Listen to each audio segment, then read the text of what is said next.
Well, all right, let's get back to another read of Grimm's Complete Fairy Tales. Now, in the last tale, the King Thrushbeard, I promised we was going to read a second one, but it went a little longer than I thought it would. So we're going to read two today that are a little bit shorter in duration now. So let's set the mood.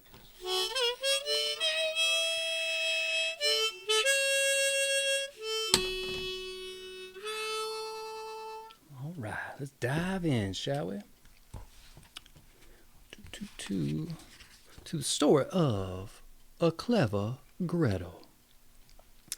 There was once a cook called Gretel, who wore shoes with red heels, and when she went out in them she gave herself great airs, and thought herself very fine indeed. When she came home again she would take a drink of wine to refresh herself, as that gave her an appetite, and she would take some of the best of whatever she was cooking until she had had enough, for, she said, a cook must know how things taste. It happened that one day her master came to her and said, Gretel, I expect a guest this evening, and you must make ready a pair of fowls. I see to it, answered Gretel. So she killed the fowls, cleaned them, and plucked them, and put them on a spit, and then, as evening drew near, placed them before the fire to roast. And they began to brown and were nearly done, but the guest had not come. If he does not make haste, cried Gretel to her master, I must take them away from the fire. It's a pity and a shame not to eat them now, just when they are done to a turn. And the master said he would run himself and fetch the guest. And as soon as he had turned his back, Gretel took the fowls from before the fire. Standing so long before the fire, she said, makes one hot and thirsty, and who knows when they will come? In the meanwhile, I will go to the cellar and have a drink. So down she ran, took up a mug, and saying, Here's to me, took a good draught. One good drink deserves another, she said, and it should not be cut short. So she took another hearty draught. Then she went and put the fowls down the fire again, and, basting them with butter, she turned the spit briskly round. And now they began to smell so good that Gretel, saying, I must find out whether they really are all right, licked her fingers and then cried, Well, I never, the fowls are good. It's a sin and a shame that no one's here to eat them. So she ran to the window to see if her master and her guest were coming. But as she could see nobody, she went back to her fowls. Why, one of them wings is burning, she cried presently. I had better eat it and get it out of the way. So she cut it off and ate it up, and it tasted good. And then she thought, I had better cut off the other too, in case the master should miss anything.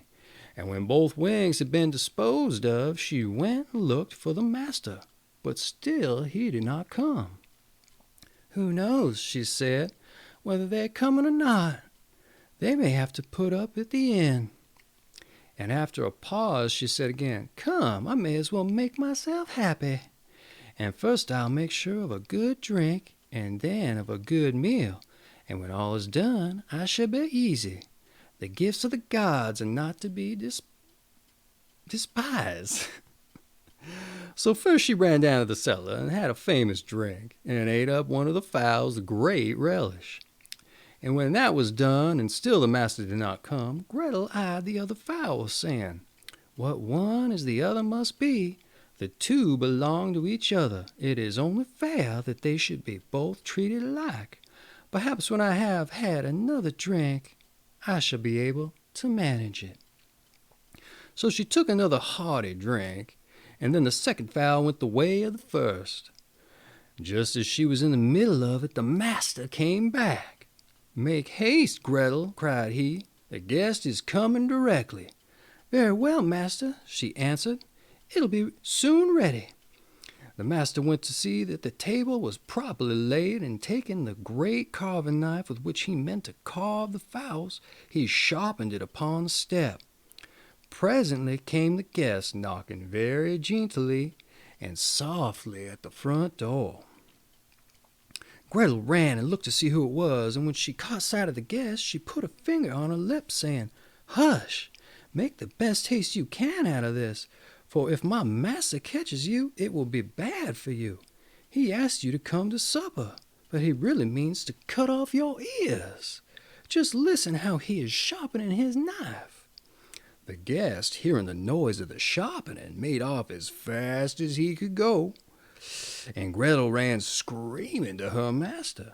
"A pretty guest you have, as to the house," cried she. "How so, Gretel? What do you mean?" asked he. "What indeed?" she said. "Why, he has gone and run away with my pair of fowls, that I had just dished up."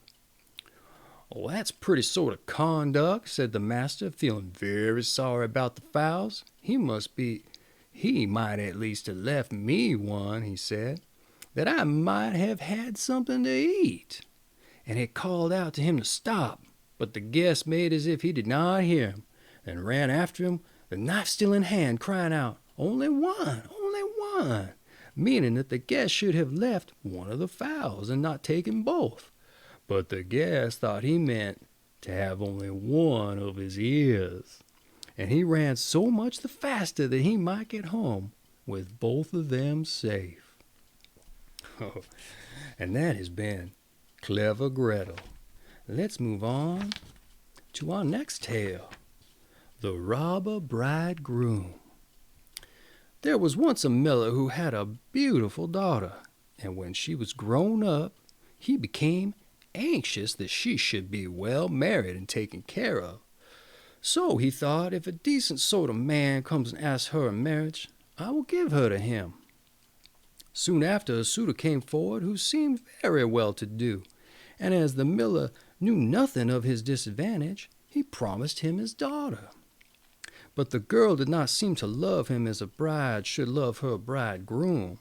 She had no confidence in him as often as she saw him or thought about him. She felt a chill at her heart. One day he said to her, "You are my bride, and yet you have never been to see me." And the girl answered, "I do not know where your house is." And then he said, "My house is a long way in the wood." She began to make excuses, and said she could not find the way to it. But the bridegroom said, "You must come and pay me a visit next Sunday. I have already invited company, and I will strew ashes on the path through the wood, so that you'll be sure to find it." When Sunday came and the girl set out on her way, she felt very uneasy, without knowing exactly why, and she filled both pockets full of peas and lentils. There were ashes strewn on the path through the wood, but nevertheless at each step she cast to the right and left a few peas on the ground. So she went on the whole day until she came to the middle of the wood, where it was darkest, and there stood a lonely house, not pleasant for her eyes, for it was dismal and unhomelike. She walked in, but there was no one there, and the greatest stillness reigned. Suddenly she heard a voice cry, turn back, thou pretty bride, within this house thou must not bide, for here do evil things betide." The girl glanced around and perceived that the voice came from a bird who was hanging in a cage by the wall. And again it cried, turn back, thou pretty bride, within this house thou must not bide, for here do evil things betide." Then the pretty bride went on from one room into another through the whole house, but it was quite empty, and no soul to be found in it. At last she reached the cellar, and there sat a very old woman nodding her head. "Can you tell me," said the bride, "if my bridegroom lives here?" "Oh, poor child," answered the old woman, "you do not know what has happened to you. You are in a place of cutthroats. You thought you were a bride, and soon to be married, but death will be your spouse. Look here, I have a great kettle of water to set on, and when once they have you in their power, they will cut you in pieces without mercy, cook you and eat you, for they are cannibals. Unless I have pity on you and save you, all is over with you. Then the old woman hid her behind a great cask, where she could not be seen. "Be as still as a mouse," said she, "and do not move or go away, or else you are lost.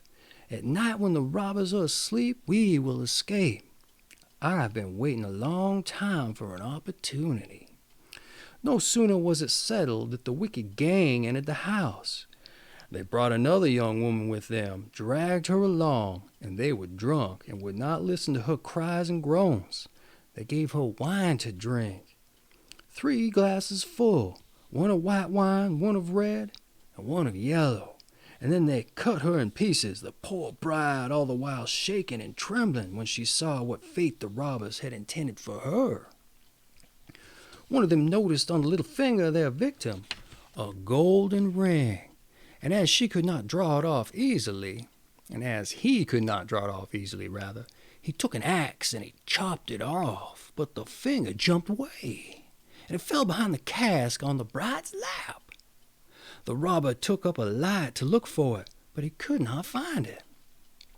Then said one of the others, "Have you looked behind the great cask?" But the old woman cried, "Come to supper and leave off looking till tomorrow. The finger cannot run away." Then the robber said the old woman was right, and they left off searching and sat down to eat. And the old woman dropping some sleeping stuff into her wine, so that before long they stretched themselves out on the cellar floor, they took to sleeping and a snoring. When the bride heard that, she came from behind the cask and had to make her way among the sleepers lying about on the ground, and she felt very much afraid lest she might awaken any of them. But by good luck she passed through, and the old woman with her, and they opened the doors and they made haste to leave that house of murderers. The wind had carried away the ashes from the path, but the peas and lentils had budded and sprang up, and the moonshine upon them showed the way. And they went on through the night till the morning they reached the mill. Then the girl related to her father all that had happened to her. When the wedding day came, the friends and neighbors assembled, the miller having invited them. And the bridegroom also appeared. When they were all seated at the table, each one had to tell a story. But the bride sat still and said nothing. Till at last the bridegroom said to her, "Now, sweetheart, do you know no story? Tell us something." She answered, "I will tell you my dream. I was going along through the wood, and I came at last to a house in which there was no living soul, but by the wall was a bird in a cage, who cried, 'Turn back, thou pretty bride, within this house thou must not bide, for here do evil things betide.' And then again it said it's, 'Sweetheart, the dream is not ended.' And then I went through all the rooms, and they were empty, and it was so lonely and wretched. At last I went down to the cellar, and there sat an old woman nodding her head. I asked her if my bridegroom lived in that house, and she answered, 'Oh, poor child, you have come into a place of cutthroats. Your bridegroom does live here, but he will kill you and cut you in pieces, and then cook you and eat you. Sweetheart, the dream is not ended.' But the old woman hid me behind a great cask, and no sooner had she done so than the robbers came home, dragging with them a young woman, and they gave her a drink wine thrice, white, red, and yellow. 'Sweetheart, the dream has not yet ended.' And then they killed her and cut her in pieces. 'Sweetheart, my dream is not yet ended.' And one of the robbers saw a gold ring on the finger of the young woman, and as it was difficult to get off, he took an axe and chopped off the finger, which jumped upwards and then fell behind the great cask on my lap. And here is the finger with the ring." As these words she drew it forth and showed it to the company.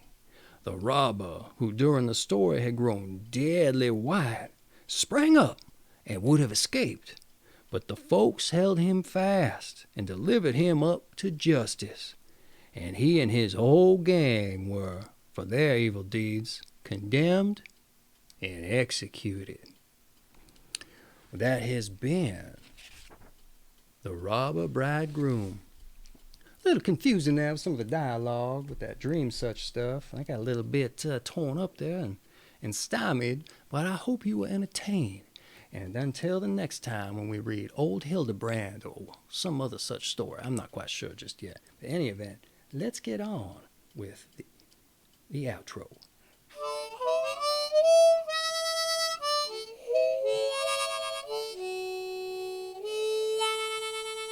All right, you come back again. I hope you enjoyed yourself, like I said before. You have a good day, all right?